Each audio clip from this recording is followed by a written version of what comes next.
Hi, my name is Shaf, co-owner and co-director of Chutney Ivy Restaurant in the Cultural Quarter of Leicester. With the help of Lizzie here, a spice historian, we will try to recreate a dish that was very popular in the 18th century.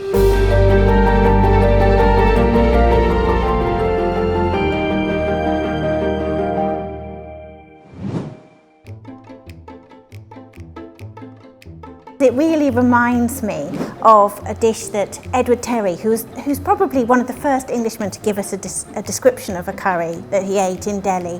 And one of the things that he absolutely impressed by is a white chicken dish cooked in almonds and rice flour. And that's why they were in India, because they loved spicy food, and the elites and the wealthy ate richly spicy, complex dishes with many layers of flavour. They loved combinations of meat and fruit because they were very influenced by the Arabs coming up yes, the Persians and from Spain. I mean, nutmeg was probably the most expensive a bit of a spice. Is it? I suppose saffron would be there. One of the spices that they particularly went to India for was pepper, and that was the spice that was the mainstay of the East India Company throughout the first decades of its having been founded.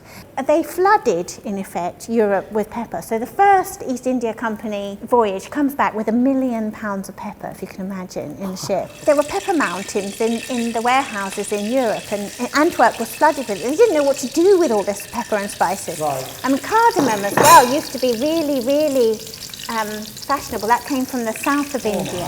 I'm just sort of sorting some pieces of chicken, just got onto the sort of crispy and brown on the outside, which we will then add to this wonderful sauce, the gravy or the korma sauce that my chef had created last night. So how do you make the gravy? 13 different spices, including salt, 14 different spices. Now, one of the things that most people who eat korma in restaurants is used to korma being quite a sweet dish. Sweet but aromatic as well. Now the sweetness in most restaurants comes from the use of sugar. But the great thing about this dish is the sweetness only comes from the use of the onions and the sweet spices that are here.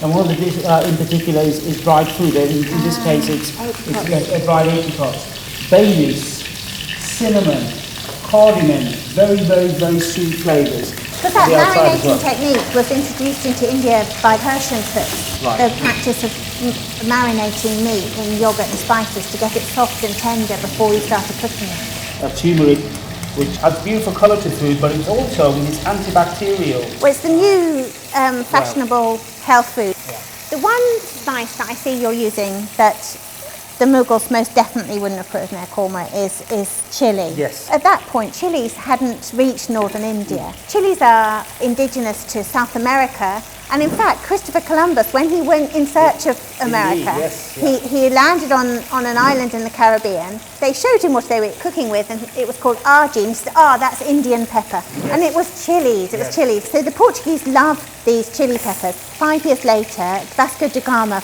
discovered the sea route finally to India. 30 years later, 3 different types of chilies were growing around Goa and in southern India. And normally new foods weren't taken up by Indians very quickly, but chilies went like hotcakes. Right, so this is just slightly all crispy and brown now, so I'm going to just replace it. Right, so I am adding the gravy to this. This is taken, it needs to be cooked under a very gentle heat. It allows all the spices to release their flavour. If you cook them too fast, they will go hard and they would not release their sweetness. The higher the temperature, the more flavours of the spices are released. You know, somebody did ask me in the restaurant, why can you not do the cooking without using so much oil? Because the whole point of using oil in Indian cooking is to raise the cooking temperature so it releases the spices. Yes. Once the flavours are released, you can actually leave them in there or take them out, because I prefer to take them out because it's not as pleasant feeling when you bite into, especially cloves. We also use a pre-mix to the chef's own recipe, a pre-mixed garam masala. chilies can be used in such a way where we get the flavour of the chili rather than the hotness. And the way to do that is, if you can see here, we've not sliced the chili in any way. It's not been pierced or anything, so more of the flavour of the chili comes out rather than the actual heat. Yes. Yeah, because the heat is often lies in the seeds. Yes. Once the chilies have been introduced into southern India, they changed, the Portuguese changed cooking in South India because the Portuguese loved meat marinated in vinegar and spices. Vindaloo, which we all think of as a classic Indian curry eaten in India, is actually Portuguese Indian fusion food. And it's not a made-up dish. And then they would ferment meat in toddy vinegar and spices and chilies, and that's the origin of vindaloo. That's where this vindaloo is just comes water. from. It's not wine or vinegar. It's, if I'm not mistaken, the original recipe for vindaloo was pork. Yes. Was it not? Yeah, pork. Right, now we're almost there. We're just going to simmer this until it's... The big difference to the korma that I'm cooking here today and the chicken korma you'd find in most Indian restaurants, those kormas are heavily influenced with adding a lot of desiccated coconut and ground almonds and cashew nuts because it speeds up the cooking process, it thickens the sauce. You get to see a lot of sugars being used in there to sweeten the dish. The British loved kormas, but the Indian cooks adapted them for them. So they put less ghee in. They were worried and they thought, oh, they're gentle tummies, they can't have so many spices. They turned them in a way into a very much a sort of standard curry flavoured with onions and ginger and pepper and cardamom. And so korma changed already, even in India, just for the British. So it comes over to British Indian restaurants, and then it's changed again. That's fascinating. That's right. Okay, sorry. It's hot. Be careful, sir. That's delicious. Yeah.